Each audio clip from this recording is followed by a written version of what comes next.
नमस्कार मंडळी, आज आपण केली फ्लॉवर बटाट्याची भाजी। चला करूया झटपट होणारीशी फ्लॉवर बटाट्याची भाजी। यासाठी कढईमध्ये तेल गरम केलं आहे, त्यामध्ये मोहरी घालायची। मोहरी तडतडली की आपण त्यामध्ये 7-8 लसूण पाकळ्या, एखादी हिरवी मिरची, थोडीशी कोथिंबीर आणि जिरं हे खलबत्त्यामध्ये ठेचून घातले। हा क्रश व्यवस्थित परतून घ्यायचा। हा परतला गेला की त्यामध्ये घालायचा एक टोमॅटो घातल्यावर आपण मीठ घालून घ्यायचं, म्हणजे टोमॅटो आपला लवकर शिजतो। त्याबरोबर चिमूटभर साखरही घालायची आहे। आता टोमॅटो घातल्यावर आपण घालायचं 1 चमचा घालायची धना पावडर, 1 चमचा घालायचं लाल तिखट, पाव चमचा हळद घालायची आणि या भाजीला आपण घालणार आहे पावभाजी मसाला।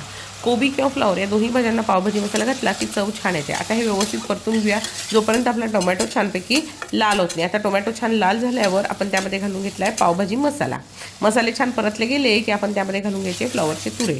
आता फ्लॉवर आणल्यावर कधी पण त्याचे तुरे काढायचे, थोडंसं मीठ घालायचं आहे आणि फ्लॉवरचे तुरे आपण त्या मिठाच्या पाण्यामध्ये ठेवायचे। त्यामुळे काय होतं, त्याचा उग्रवसही चालला जातो, अळी वगैरे असेल तर ती निघून जाते। तर फ्लॉवर आणि बटाटा दोन्ही घालून घेतले। बटाटा आपण सोलून घेतला आणि बारीक चिरून घेतलेला आहे। आता यावर झाकण ठेवायचं आहे, चवीनुसार मीठ घालून घ्यायचं आहे आणि भाजी व्यवस्थित शिजू द्यायची की आपली फ्लॉवर बटाटा भाजी तयार।